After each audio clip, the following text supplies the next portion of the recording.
that many Americans discover my faith after 9/11. Islam has been around for 1400 years. Perhaps our community is part of the problem that we didn't reach out before 9/11. Like so many other ethnic and religious minorities tend to isolate in America. We have clusters and pockets of faith groups and ethnic groups that stick to themselves. One lesson we all learned as Americans after 9/11 is that we have to get to know each other better. We have to communicate better. We have to dialogue better so that we don't stereotype. Every community has a problem with stereotyping. Every community wishes that they could dispel some myth that's out there. And our community is no different. The deviants that we have in our faith are not unusual to other faiths. It just so happens that there's a spotlight right now on our community. But the more our neighbors in Pittsburgh and in Pennsylvania and in America get to know who we are, get familiar with our beliefs and our customs and our cultures, understand our love for this land and our willingness to sacrifice too, then they will have a better appreciation of who Muslims are, what the Islamic faith is, and that will go to a long way in dispelling the myths that are out there. Ramadan, the holiest of holidays for Muslims around the world. What you should know about this important month of fasting, discussed in detail on Impact. Thank you for joining us. I'm with Dr. Safder Chaudhary and his lovely wife Zahida. We're on the set of What's on Your Mind, a little cross promotion here, but this is Impact and we're talking about Ramadan. Tell us, Doctor, the month of Ramadan and its importance to Muslims. Why is it such a huge deal? Well, what do you think, Zahida? I often defer those good questions for my wife to respond to. First of all, thank you, Jonas, for having me here. Ramadan is very important for all Muslims. The background for this is a little bit brief, I will tell you. We believe as a Muslim that our holy book was compiled in this month and given in complete form to our Prophet Muhammad in the month of Ramadan.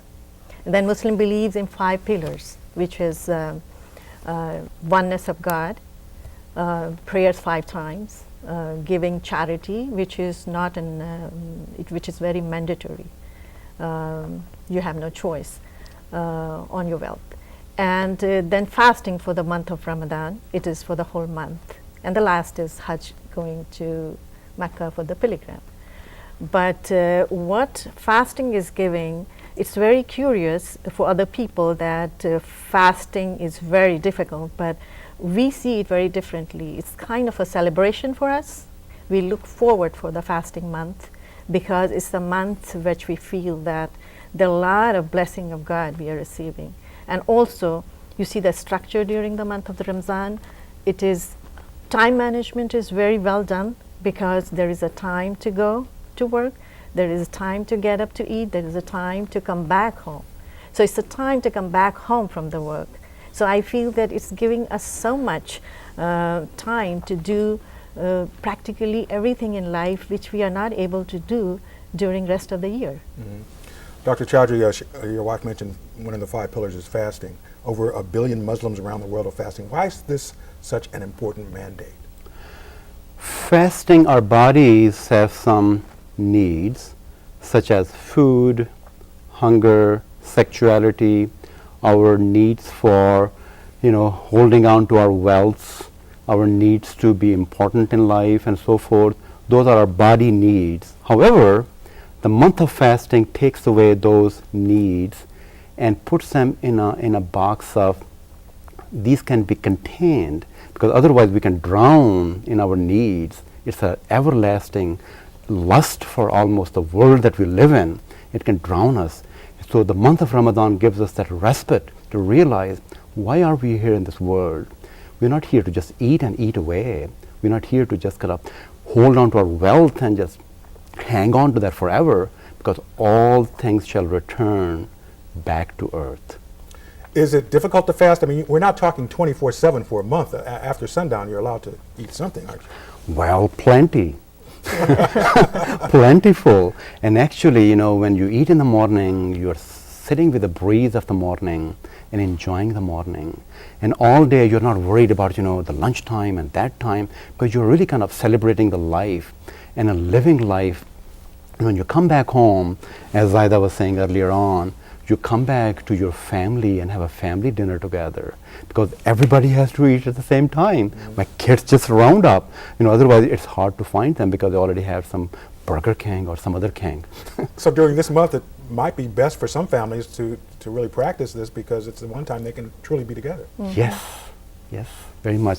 And that's what she aspires, and she's always looking forward to, because all of us are together, and we enjoy her food too, by the way. You're really talking about a comprehensive Thanksgiving. Yes. Well, like she was saying, that we all are coming together. The Thanksgiving is when we are hungry. I know what hunger really means beyond a book and a word.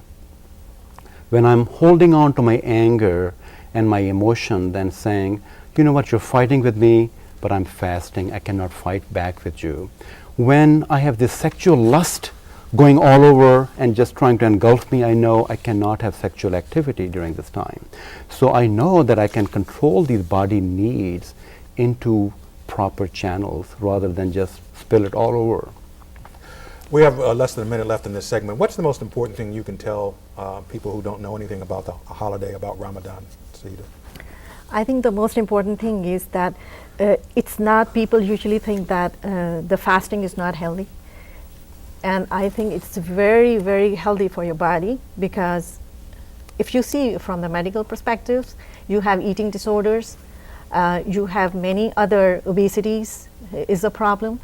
But what we learn from fasting is that our body is sending signal as a human being to us that the things are under control and you don't go out of control.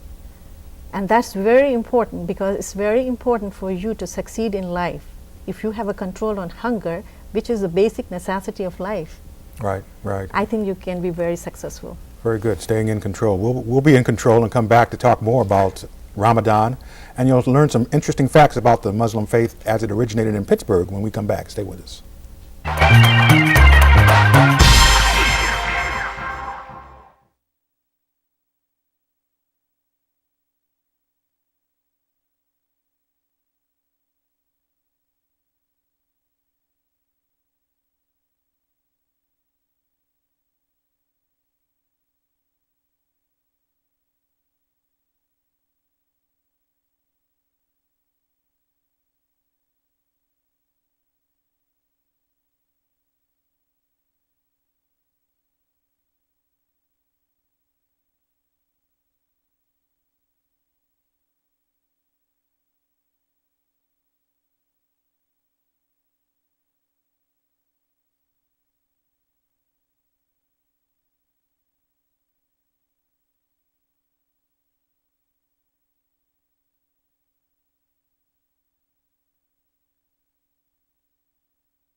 I'm Dr. Parvez Akhtar from Phoenix, Arizona.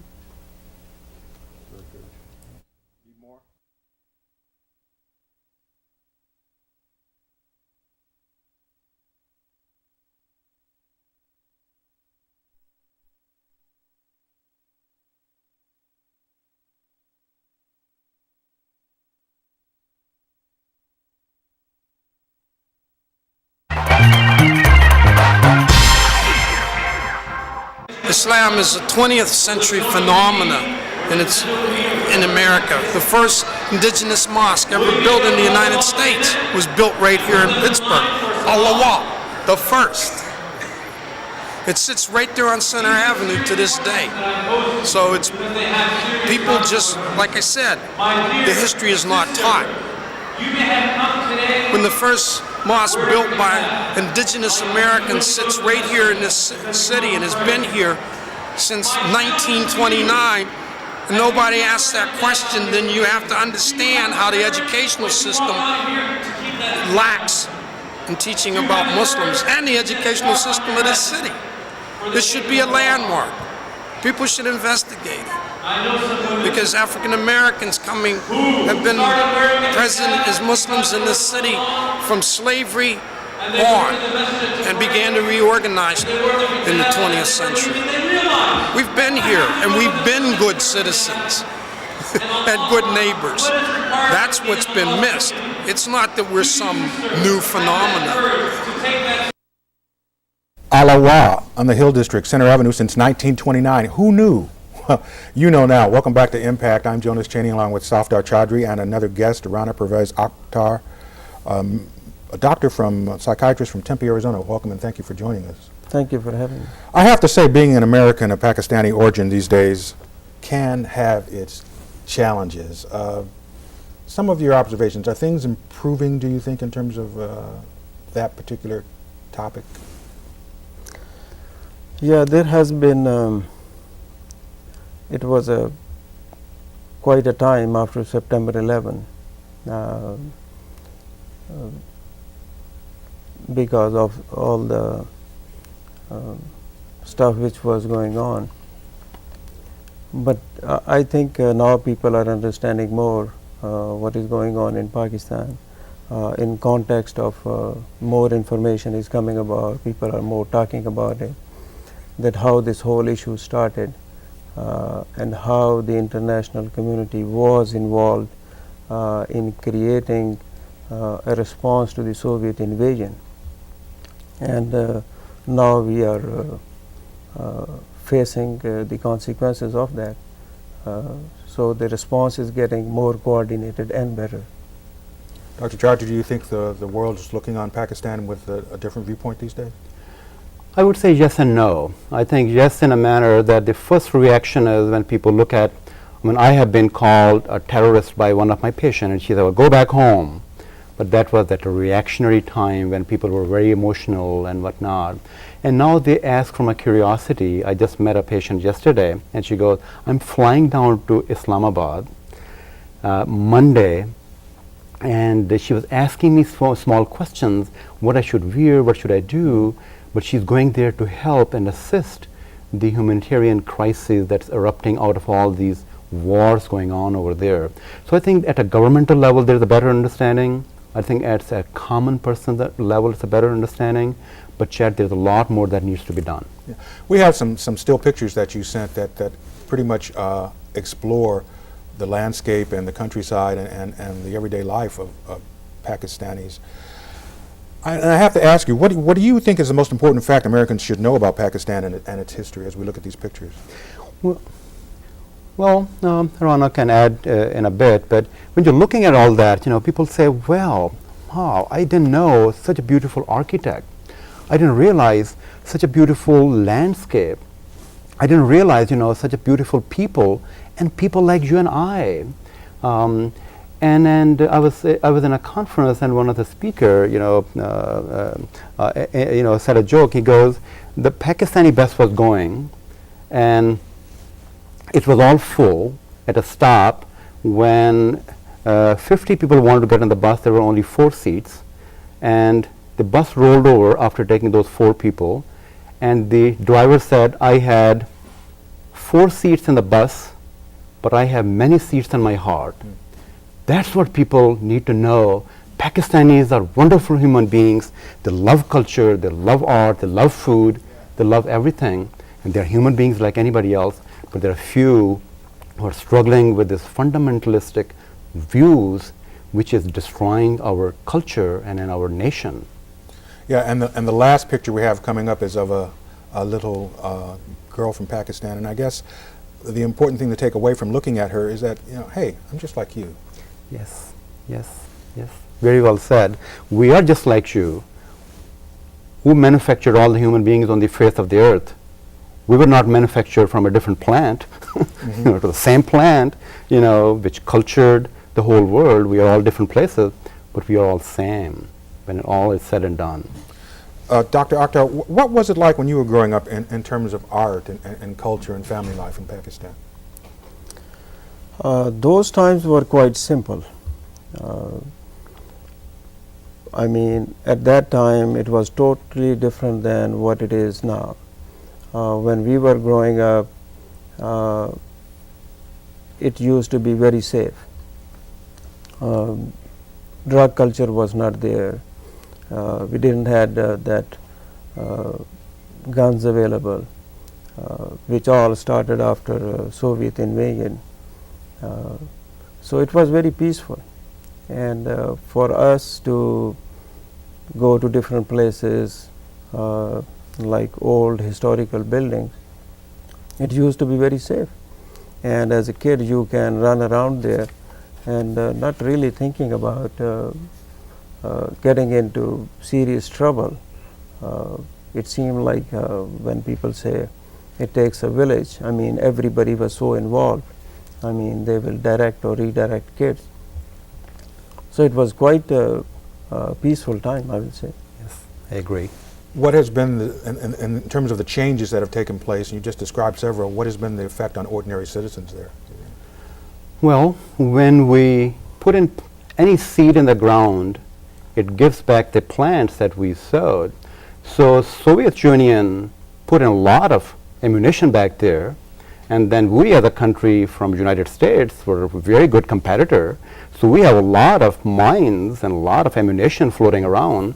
So the consequences are all the hatred that developed over there is a crop that the international community developed and sowed, and we all have to pay the price for that. And Pakistan became an innocent bystander to the larger scheme of chess game that gets played in different parts of the world, all the history that we know of. What do Americans living in this country need to do to assist with the current struggles that you face over there? We need to send missionaries of peace and not more guns. We need not to be fearful of the people of Pakistan or that region, or for that matter any part of the world. We need to sow and understand these are common, ordinary human beings struggling with the same sense of wanting to have peace, pleasantness, harmony, and wisdom, and enjoy their simple life as it's presented to them. You're talking about common, ordinary human beings and peace and discovering our core self and becoming fully alive. I mean, those are things that I hear you talk about all the time on What's on Your Mind. Yes, yes. We come back to our own self. So you see me as an individual. I may have a title of a psychiatrist and a father and a citizen and whatnot, but after all, you and I are same human beings. So are, my friends and colleagues and citizens, and I even include in all this life plants and animals and birds, and that life becomes wonderful, global, peaceful presence of whatever you want to call it. Okay. We're going to take another break. Thank you, Dr. Akhtar, for joining us today. Thank you for Appreciate having you coming. We'll have more of Impact when we return. Stay with us.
Back to Impact. We're talking with Dr. Safder Chaudhary and another guest, Anis Ahmed, a psychiatrist who practices in Seaford, Delaware. Thank you for joining us, Mr. Ahmed. Thank you very much for having me. And we're talking about, on this segment, getting along, okay? You had a quote that you gave me, Doctor, that says, "Love is the religion and the universe is the book." What exactly does this quote mean? Well, we love something in our lives. We love, a bird or a wife. The Steelers. The Steelers, of course. Go Steelers, by the way. We are having a game tonight, so I love doing that too. So within that love for passion and sports and human beings and others, all these love is an indication of how our wanting to love is so universal. And so if you look at the world is a book. I mean, we can go around and see the love is present everywhere. If we check it out. But if we check it out people's problems, we find them too. Yeah. Let's not go there. We have another 5 hours to talk about that. Doctor, I mean, all the riches in the world, and we've all heard this quote, cannot guarantee happiness. So, I mean, what's the key to what humans really want? I think if we look back historically, what has been the key to happiness is mostly simplifying our life and learning more about ourselves, digging deeper in ourselves to understand who we are, what we need, and why should we do something. So primarily it's the contentment. The issue is the contentment. What is going to be a contented man? Once you have that answer, I think it becomes very simple to understand where happiness lies. So, to rephrase, the one common denominator that everyone wants in their life would be contentment? Right. I would say so. Right. And the key is to define contentment for ourselves. What will be the thing that will make us feel contented? And when we have that answer for ourselves, I think that will be the time when we figure out what happiness is. Yet your son, who plays on the high school football team, is trying to make the first string squad, and the coach says, "Are you happy? I moved you up to first string. Are you happy?" "Yeah, I'm content." "Sorry to hear you say that. That's not good enough." I mean, that's But that's the society. We have to start to tame our ambitions, tame our desires. That has the first thing to be done, because those are the things that obviously makes us unhappy also. Yeah. And on the opposite side of that, grief and fear and sorrow. Is there a key to dealing with that? I mean, it's such a complex subject. Well, if you look at anything that happens to us, any event, I lost a limb, I lost my job, difficulty with spouse or house and whatnot, so that's an event. But the suffering is an outcome of not letting it go and just hanging on to that. I had a lover, or I had that job, wonderful job, or I had the beautiful home or wonderful car.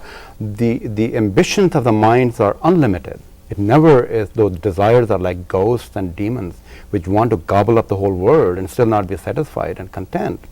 So we have to recognize those ghosts of greed have to be tamed. Then the wonders just emerge. They don't have to be called into action. And from the fear factor, I mean, I'm looking at your what you're wearing today, and I'm fine with it. It's no problem. But a lot of people might be fearful when they see you in the original, ornamentation of your homeland. Yes, and that was one of the things that I want to demonstrate or make a point today. If somebody has a beard, it does not necessarily qualify that to be a terroristic individual. If somebody has a name that says Muhammad or Akhtar or whatever, that seems foreign, that does not qualify that to be the bad guy around the block. We have to go beyond the appearances and see an individual in the depth of who they are. So we can be very reactionary to when we are kind of fearful. Everything is shocking, and it's almost like if I have an accident, I don't want to go there again, but I have to go back and check it out. The world is more than an accident. Yeah. We're in so much pain today. I mean, everyone is hurting so much. Doctor, I mean, how can individuals, communities, and the world heal? I think the basic understanding, which has been discussed in the previous segments also, that our aspirations, our needs, our desires are pretty much the same. And if you look around, in the whole humankind, we all need the same thing. So I think accepting that fact and looking not at the differences, instead of looking at what is common between us, will probably help us with getting through the grief, anger, frustration, and anxiety as well. We're talking about international global economy, but there's a universal message also in love and compassion. Yes, so we can, well, I believe that, we are having the G20 segment, the summit here, yeah. which is wonderful, but the balance have to be there. If we start collecting based on people's misery, greed, and gold, they will never satisfy any appetite.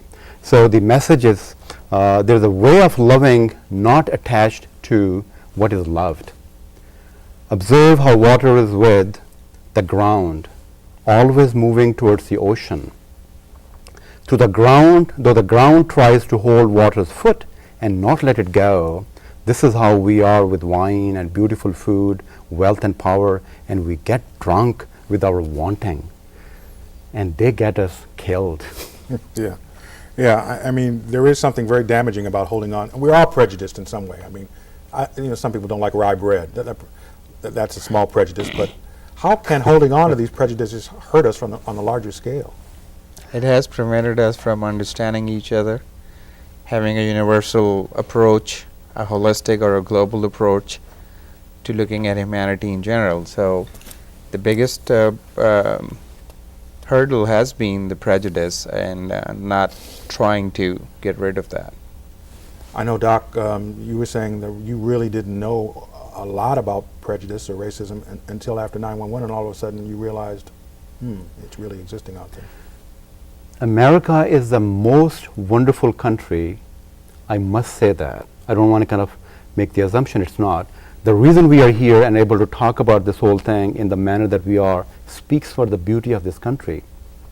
My worry is we should not become hostage to the fears of others. We need to continue to do what we have already been doing and recognize our love and compassion for others, and our giving and our charities and our beauties can make bridges between other countries and other people, and it's far more better crop to raise. Well, let's give some more information for people who want to find out more and how they can contact Dr. Ahmed or Dr. Akhtar. You can call 724-468-3999 or go to seclair.com.